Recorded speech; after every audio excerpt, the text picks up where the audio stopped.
can be a tendency to have false expectations of what performance audit addresses.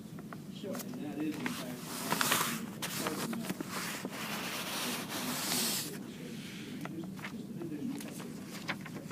So we did a training session for the audit committee of the CBOC about a week ago. And I appreciate those of you who came for that. We did tape it for anybody else who wants to listen. And the point being there is there's lots of different types of expectations of what is an audit. And it's important to know what is in this report and to know what's not in this report. So this type of performance audit is only to verify that the items were spent, the money was spent on projects that were approved. There's lots of other things you all are interested in and the district is interested in. And you may be aware that the district has also requested that we do a separate report to cover some more additional separate scope items. And that will be coming to you in a future meeting. That's not part of this report. So we actually end up with two reports. We have this report, that's a performance audit report. And in a future meeting, we'll have the agreed upon procedures report coming to you. So this one is only about were the expenditures for projects that were previously listed. You started, if I'm following correctly, you started with the report that reads financial statements. No, right. So I'm not following. Okay. Okay. For the performance audit, if you go to page 3, about 2/3 of the way down the page, you'll see the criteria that we're auditing against, and that's under the heading called purpose of issuance. So what we're doing there is we're looking to see that these projects fall within the scope that was listed in your voter measure. For example, upgrade for earthquake safety, asbestos, restrooms, vocational classrooms, lighting, security, etc. So that's the criteria that's being audited against. Then if you go to page 4, you'll see a recap of the regulations in the education code that talks about what are the areas the performance audit, this type of performance audit covers. We want to make sure, as I said, number 1, the items are only spent for the projects that are approved. The school district has appointed a citizens oversight committee, which you have. And that this audit is subject to government auditing standards. And it also specifies that there has to be a performance audit and a financial audit. We are only doing the performance audit. You have another firm engaged to do the financial. Top of page 5. And it reiterates the same thing there. Our objectives of our audit to determine whether the expenditures were made in accordance with the project list, and then also pulls in a little detail piece of whether salary transactions charged to these funds were in support of the operations of these funds and not the general operations of the district. Procedures performed will let you know just some background information on how many transactions we looked at to reach our conclusion. So we looked at 60 transactions, totaling $40 million, or 34%. And then the results of our test, once again, indicated that the items were approved in voter measures. The 34% is that an increase over the past 25%? Typically, our goal is to reach a minimum of 25%. Sometimes it ends up being right there, sometimes it's 30, sometimes it's 40, sometimes 50.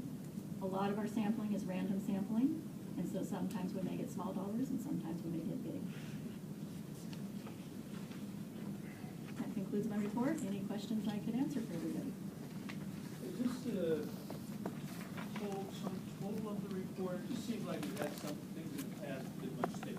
Yes. So, That's why I mentioned you'll have 2 reports from us. The second one is still in process. It'll be about 150 to 200 pages. You'll have plenty to read. the name of that one is? Agreed upon procedures report. So that goes further than the required minimums by law. And it's something your district has chosen to do for transparency and clarity to the public. And page 7, which shows some findings from the previous performance audit report, those all analyzed, and your conclusion is that these changes have been implemented?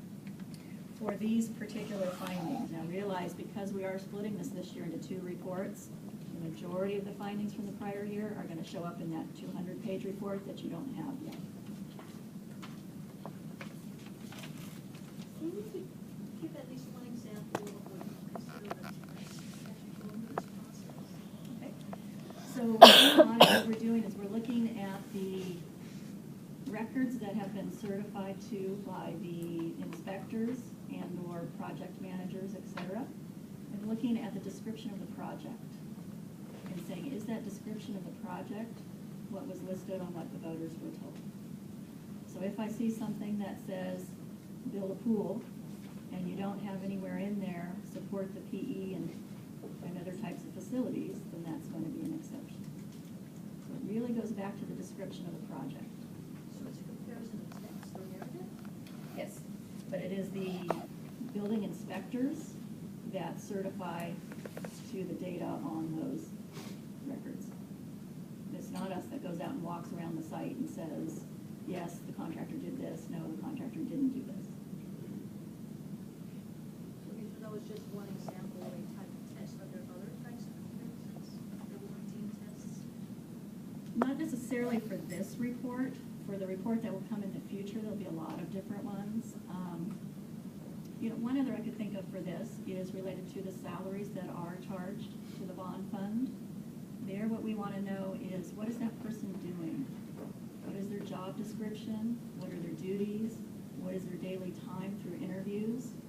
To see that what they're doing was something that was not otherwise needed by the district, except for the fact that they had this bond fund operations to manage.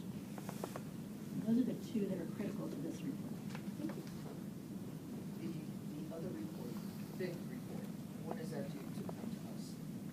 I will defer here to Chopin and maybe to Lisa. Do you have a timeline in mind? I need to probably get a timeline from you as to what your expected draft date is, so. Yeah, we have a couple of things that we're waiting on, and once the material come in, then we can complete and move forward. So that really depends on, So one of the challenges that we had with the audit this year is that we started the audit later and than what we normally would like to do. So I think we actually had the entrance interview in November, and I think auditors like to start an audit, in the springtime? Yes, spring or early summer. So they were on an accelerated pace, and so one of the things that we had hoped to do was bring the entire packet to the CBOC this evening. But with the auditors being a new firm that was with our team, and the volumes of information that they needed to gather, to be able to look at the request that the CBOC worked through earlier in 2014 on what we wanted, there hasn't been sufficient time to be able to get the entire packet together. And so we're going to be working with them on finishing up some items, and we'll be establishing a timeline. We would hope to bring that potentially to the next meeting of the CBOC. And that's where we are on that. So what they wanted to bring tonight was the requirements, legal requirements on the performance audit, which has a deadline of April 1st. March 31st. Oh, but March close enough. 31st. Is that the same deadline for the other report? The financial report? No, No, the other report doesn't necessarily have a deadline, only what the district contracted for, and so we have some flexibility with that. And we really wanted to take the time to be able to work through all of the items that the CBOC did request the review on, and have an opportunity to let them analyze it, us be able to review it, and get back to all of you. So I haven't even seen any draft on that yet. And this is the legal requirement that we see this now. Yes. And the bigger report, is it some future date, not a conjunction? future years, we would anticipate if there continues to be two reports, that they should be able to come together at the same time. Right. And we start earlier. Yes. Yes. So later on the agenda, we're going to review a hearing report put together by one of our members or on staff. And there's reference to some legislation, Senate Bill 584, one of them. In 2014 law of elementary tech, including the Senate bill, which set, quote, which set new requirements on the scope and timing for financial performance audits upon quote. So what you're letting us know is that this document satisfies that piece of legislation's requirement. This document satisfies the performance audit